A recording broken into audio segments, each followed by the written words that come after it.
Përshëndetje, quhem Klaudia dhe prej 2 dekadash e quaj veten aktiviste të çështjes rome. Në vitin 2013 marr pjesë në një aktivitet të parë internacional, le të themi, dhe shkoj për të vizituar kampet e përqendrimit Auschwitz dhe Birkenau.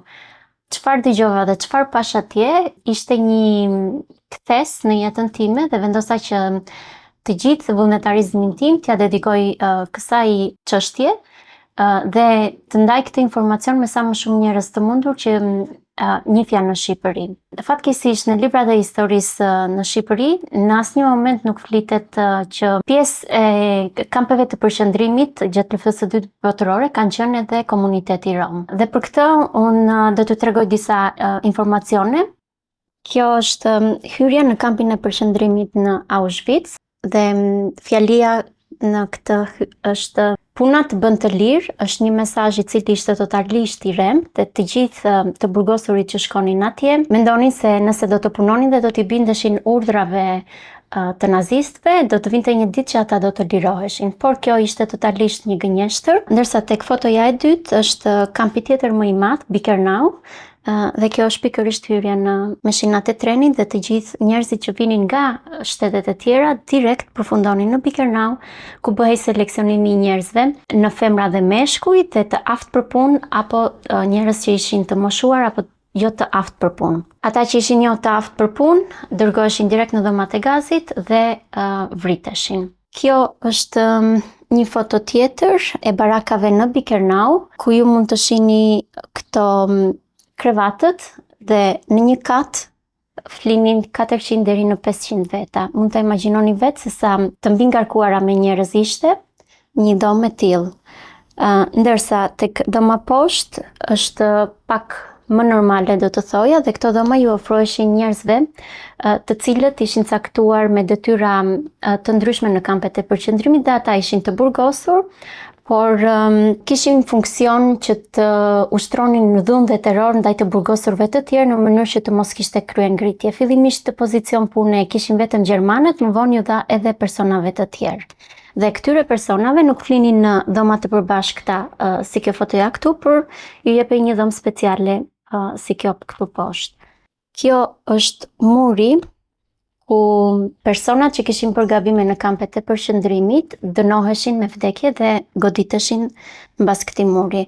Nëse vini re te kjo fotoja tjetër, godina që është këtu në kraj ka të gjitha dritaret e mbyllura. Kjo godina ishte spitali dhe I ka dritaret e mbyllura në mënyrë që mos të shikoshin ekzekutimet që ndodheshin këtu tek ky muri. Ndërkohë që godina tjetër këtej është ajo çfarë quhej godina e si gjukat, shërbente si gjukat. Personat që futeshin këtu, gjyqëtyre ishte zjaste vetëm 1 minutë dhe mbas 1 minute kudo që hynte këtu ishte I dënuar me vdekje. Ndërkohë që poshtë kësaj godine ka dhe një kat poshtë në dhe, janë të quajturat burgu, është një hapësirë 1-1, do të thoja, dhe kush dënohej për të qëndruar në burg e kalonte natën, gjithë natën aty në këmbë, sepse në një hapësirë 1-1 ti nuk e mundësi as që të ulesh, kështu që e kalonin natën gjatë gjithë kohës në këmbë dhe ditën ishin të detyruar të punonin, natën sërish të rinin në këmbë aty.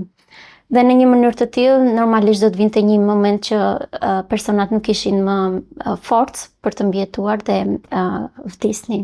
Këto janë 2 foto të tjera të marrë në kampi I Birkenau. Ky është një liçen në të cilin nidheshin hiri I personave mbasi ligjej, ndërsa kjo është një foto e pyllit aty rreth e rrotull dhe në një moment numri I të burgosurve ishte aq I madh saqë nuk kishte më godina ku ata mund të strehoheshin, kështu që personat që ishin sjellë në shtetet e tjera thjesht qëndronin në këtë zonë të pyllit deri sa të vendosej fati I tyre, nëse do të mbjetonin apo do të vriteshin direkt në dhomat e gazit. Ky është gazi me të cilin ata vriteshin, është zilkombi që quhet, fillimisht është prodhuar për disinfektim, por më vonë u vure që një kanaçe e tillë mund të vriste një numër rreth 100-150 veta njëkohësisht. Dhe mund të shikoni mbas liberimit, çlirimit të kampit, të gjitha kanaçet që janë gjetur janë grumbulluar në këtë dhomën këtu. Gjithashtu dua që t'ju flas pak më shumë dhe t'ju jap disa detaje për komunitetin rom, jo thjesht për kampin e përqendrimit Auschwitz dhe Birkenau. Romët janë grupi i dytë më i madh mbas hebrejve, të cilët janë vrarë në kampet e përqendrimit. Ndryshe nga të burgosurit e tjerë, Romët u lejuan që të jetonin të gjithë së bashku si familje dhe të mos ndaheshin në femra dhe meshkuj. Kjo është një foto e kampit të përqendrimit në Birkenau dhe siç mund të shikoni familjen, por ndërkohë mund të vini re që dhe ata mbajnë veshjet e tyre origjinale dhe nuk ishin të detyruar të vishnin rrobat me vija si gjithë të burgosurit e tjerë. Kjo është një foto e një vajze. Mendoj fillimisht që i përkiste komunitetit hebrej, ishte hebre, por më vonë disa studime u zbuluai që ajo faktikisht ishte rome. Dhe ky është një moment që është marrë gjatë transportimit me tren drejt kampeve të përqendrimit.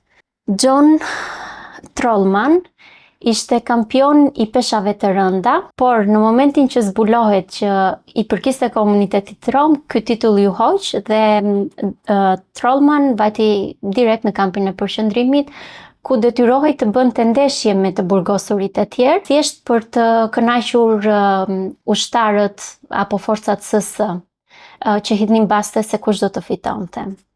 Të njëjtin fat pati edhe Paul Austin, i cili ishte një oficer me grada, por në momentin që zbulohet origjina e tij rome dhe ai dërgohet në kampet e përqendrimit, ku detyrua të punonte deri në momentin që ndroi jetë. Po kthehem sërish edhe një herë tek kampi i ashtu quajtur kampi familjar i romëve në Birkenau. Kampi ishte shumë afër me godinën numër 11, i cili ishte spitali. Pse ishte afër me spitalin? Sepse fëmijët rom dhe nënat rome i nënshtroheshin eksperimenteve që bënte doktor Mengele. Eksperimentet ishin nga më të ndryshmet dhe më të njerëzore, në kushte më skandaloze, do të thoja, pa anestezi dhe pas një lloj kushti tjetër humanitar, le të themi. Me nënat rome bëheshin disa eksperimente, sepse doktor Mengele kishte vënë re që nënat rome kur ngeleshin shtatzan, lindnin 2 fëmijë. Mund të ngeleshin pra me binjak dhe një gjë e tillë nuk ndodhte në racën e ashtu quajtur ariane, dhe ai ngrinte pyetjen që si ka mundësi që me një shtatzani e shtojnë popullatën më shumë. Ky që ai kryente eksperimente me nënat rome dhe në fund fare dhe pa lejen e tyre i sterilizonte. Ndërkohë me fëmijët rom, eksperimentet e tjera ishin sidomos me binjakët, ku doktor Mengele ju injektonte ilaçe të ndryshme, njërit nga binjakëve dhe binjakët tjetër nuk ja injektonte dhe shikonte reagimin në trupit të fëmijëve. Si dhe shumë eksperimente të tjera, të cilat janë shumë të dhimbshme për t'u treguar. Dhe doktori i famshëm është pikërisht ky, edhe kishte edhe emrin Angjëlli i vdekjes. Një person tjetër për të cilin dua të flas është edhe Eva Justin. Ajo ishte një infermiere gjermane e cila mësoi edhe gjuhën rome për t'ju afruar më shumë dhe për t'i bërë për vete fëmijët, po ndërkohë mbas qëllimit të saj ishin të dhëna që ajo mblidhte për fëmijët. Dhe të dhënat ishin të gjërat të tilla si masa për masat e kafkës, ngjyra e syve, për masat e mjekrës, dhe të gjitha këto të dhëna përdoreshin nga institucioni që ishte ngritur për dehumanizimin e të ashtëquajturve, jo njerëz që i përkisnin racës ariane. Dhe gjitha këto të dhëna përdoreshin, çoheshin tek ky institucioni në mënyrë që të justifikonin të gjitha këto veprime që ata bënin me komunitetin rom. Gjithashtu një datë shumë e rëndësishme që dua t'ju flas është pikërisht data 16 maj, ku forcat naziste kishin dhënë urdhër që të vriteshin të gjithë të burgosurit rom që ndodheshin në kampin familjar të romëve, por disi komuniteti e kishte marrë vesh këtë informacion nga të burgosurit të tjerë dhe në momentin që forcat SS hynë në kamp për t'i dërguar këta të burgosur në dhomat e gazit, ata rezistojnë me rrjetet rrethanore që kishin, ngrejnë barikada dhe nuk ju binden urdhrit për të dalë jashtë barakave.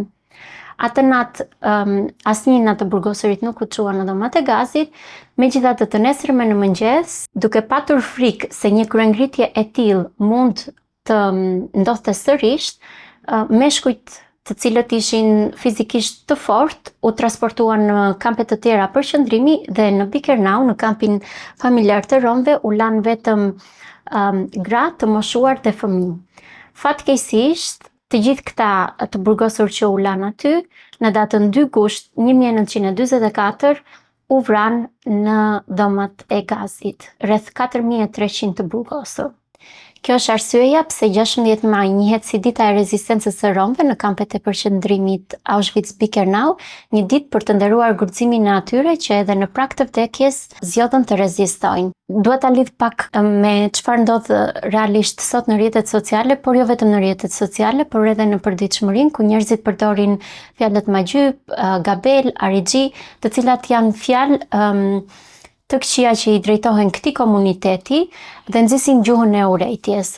Doja të ngrija zërin për të ndërgjegjësuar të gjithë këta njerëz që nuk e njohin historinë e komunitetit rom, por bazohen vetëm në çfarë kanë dëgjuar nga të tjerët, nuk i njohin personalisht romët dhe flasin keq për ta, por pa ditur se në të vërtetë çfarë kanë kaluar. Kjo nuk është thjesht ignorancë, kjo është dhunë dhe le të themi që është vazhdimsi e të njëjtës logjik e cila solli dhe Auschwitzin. Gjuha e urrejtjes nuk nis thjesht me dhunë, me grusht, por nis nga një fjalë, nga një shaka, apo nga një fyerje që ne e tolerojmë. Por besoj se ne mund ta ndryshojmë këtë gjë dhe këtë mund ta bëjmë duke njohur historinë, duke folur dhe duke rezistuar. Jo vetëm sot në datën 16 maj, por gjatë gjithë vitit. Besoj se duke folur për çfarë ka kaluar më përpara, është e vetmja mënyrë që ne mos të përsërisim të njëjtat gabime.